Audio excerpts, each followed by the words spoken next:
మనం రీసెంట్‌గానే ఒక దుర్ఘటన అసలది కల్లో కూడా మనం ఎప్పుడో ఊహించుకోడని ఒక సంఘటన జరిగింది. సూచన సేథ్రీ. చూసాం. అసలు డివోర్స్ కేసు ఈ డిస్ప్యూట్‌లోని అవునండి. కస్టడీ వాళ్ళ నాన్నకి Yes. వెళ్ళిందని Yes. పసి పిల్లాడు. అసలు మీరిప్పుడు చిన్న పిల్లలతో కోర్టులో తిరుగుతూ ఉంటారు అంటే నాకు అదే గుర్తొచ్చింది. అవును. ఆ కేసు మీరు చూసారా? అవునవును. అదేనమ్మా. అంటే విజిటేషన్ రైట్స్ తీసుకున్నాడు తండ్రిగా బాధ్యతగా. యాక్చువల్‌గా మరి తండ్రి వాళ్ళకి పుట్టిన బాబే కాబట్టి అతనికి కూడా సమానమైన హక్కు ఉంటుంది. కాకపోతే పసిపిల్లాడు మైనర్ కాబట్టి తల్లి గార్డియన్‌షిప్‌లోనే ఉండాలి. నెలకు ఒక 2 రోజులో, 3 రోజులో లేకపోతే సండేసో అట్లా అంటే మీ ఇద్దరు ఎక్కడ ఉంటారో ఆ ప్లేసెస్‌ని బట్టి కోర్ట్ కూడా అబ్జర్వ్ చేస్తుంది. సపోజ్ ఒకే ఏరియాలో ఇప్పుడు హైదరాబాద్‌లో ఉన్నారనుకోండి, ఎవ్రీ వీక్ ఇవ్వచ్చు. లేదు వేరే ప్లేస్‌లో ఉన్నారనుకోండి, మంత్లీ వన్సో, ట్వైసో ఫాదర్ వచ్చి చూసుకోవాలి. సో ఈమెకి నచ్చలేదు అది.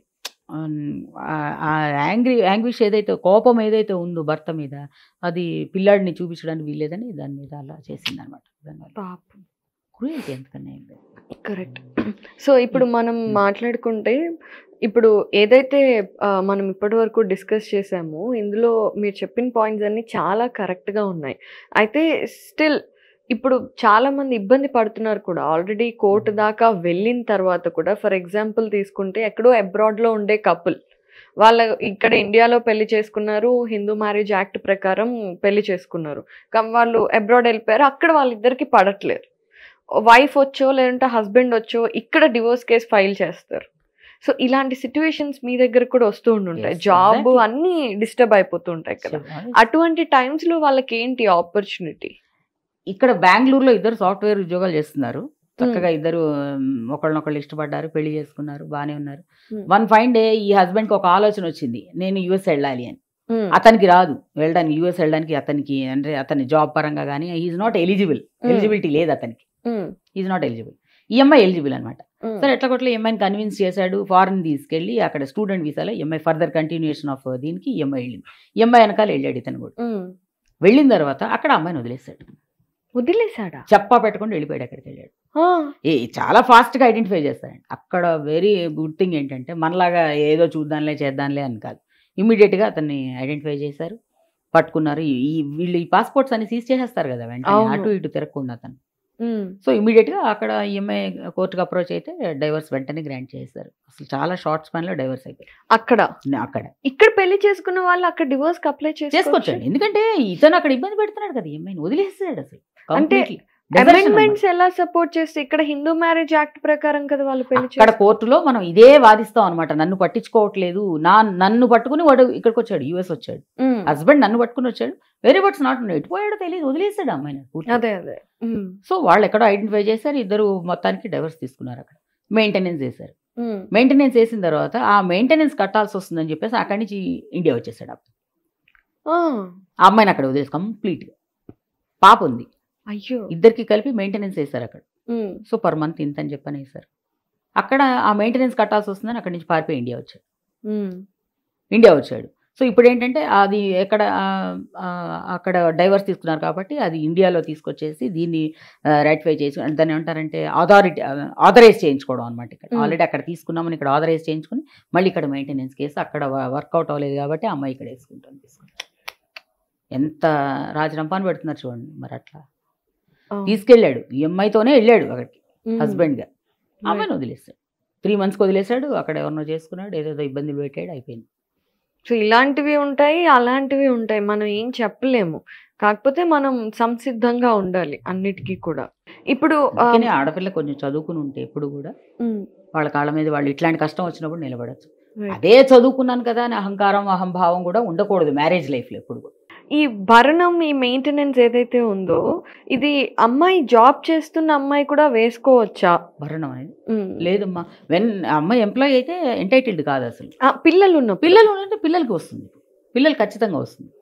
యాజ్ ఎ ఫాదర్ నీ రెస్పాన్సిబిలిటీ అది పిల్లల్ని మంచి చెడు చూడడం.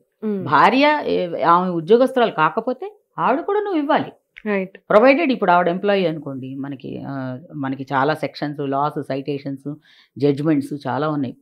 సుప్రీం కోర్ట్స్ ఇచ్చిన తీర్పులు, వీటిలో ఏంటంటే వెన్ షీ ఈజ్ వర్కింగ్ అవసరం లేదు, she can maintain her self, తనంతట తను పోషించుకోగలదు, ఆమె పోషించుకోగలదు. సో పిల్లలు అనేసరికి మరి ఇద్దరు ఇది కంబైన్డ్ ఇది కాబట్టి తండ్రిగా బాధ్యతగా పిల్లల్ని పోషించాలి మీరు. ఇవ్వాల్సిందే, మెయింటెనెన్స్ కట్టాల్సిందే. సో మీరే ఇందాక చెప్పిన కేసు ప్రకారంగా కొంతమంది భర్తలు మెయింటెనెన్స్ ఎగ్గొడుతూ ఉంటారు, పిల్లలు ఉన్నప్పుడు కానివ్వండి, భార్య అన్ఎంప్లాయిడ్ అయినప్పుడు కానివ్వండి. అటువంటప్పుడు మళ్ళీ పాపం ఆడపిల్ల పోలీస్ స్టేషన్ కి కేసులు చుట్టూ ఆల్రెడీ మెయింటెనెన్స్ కేసు కోర్టులో ఉంటుంది కదా. సో ఇతను కట్టట్లేదని చెప్పేసి మళ్ళీ మెయింటెనెన్స్, ఏరియర్స్ ఆఫ్ మెయింటెనెన్స్ కింద వీళ్ళు కేసు పెడతారు. సో ఈ మెయింటెనెన్స్ ఎప్పుడైతే ఎగ్గొట్టారో మళ్ళీ కోర్టు వాళ్ళకి తగిన శిక్ష విధిస్తూ ఉంటుంది. నిజంగా శిక్షలు వేస్తారండి ఈ మెయింటెనెన్స్ ఎగ్గొట్టినప్పుడు ఇలాంటి టైంలో? చిన్న చిన్న ఏం చిన్న చిన్న సెక్షన్స్ ఏం కాదు కదా. మరి అమ్మాయి రోడ్ మీద పిల్లల్ని ఎక్కడ చూసుకుంటుంది? ఇప్పుడు ఆ అమ్మాయి ఉద్యోగస్తురాలు కాదు, నేను చెప్తాను. మామూలుగా నార్మల్ అమ్మాయి, ఒక అమ్మాయి పాపం ఏదో చిన్న చదువు చదువుకొని పిల్లలిద్దరు ఉన్నారు. పిల్లలిద్దరు ఒకళ్ళు ఉంటారు. మరి వాళ్ళిద్దరు ఏమవ్వాలి? పేరెంట్స్ మీద ఎంతవరకు డిపెండ్ అవ్వలేరు కదా వాళ్ళు. అవ్వలేరు అసలు. So parents, old age parents ఉంటారు, వాళ్ళకి అంత ఎకనామికల్గా వాళ్ళు అంత ఇది కాదు, ఫైనాన్షియల్గా సెటిల్డ్ కాదు. మరి ఏం చేయాలి అప్పుడు? అప్పుడు కోర్టులో ఏమండి ఇట్లా నాకు మెయింటెనెన్స్ కట్టట్లేదు అని చెప్పేసి అని వాళ్ళు అతని ఉద్యోగాన్ని బట్టి వేస్తారు మెయింటెనెన్స్. నీకు సపోజ్ 50,000 వస్తే నీకు ₹1,00,000 మెయింటెనెన్స్ కట్టమని ఏమి అంది కదా. న్యాయస్థానం ఎప్పుడు అట్లాంటివి ఇవ్వదు. చూస్తుంది నువ్వు ఎంత కట్టాలి, దానిలో 1/3 నీకు ఎంత నువ్వు వాళ్ళకి ఎఫర్ట్ చేయగలుగుతావు. మరి అతను బతకాలిగా, అతని రెంట్స్ అతను అన్నీ చూసుకుంటుంది కోర్టు కూడా.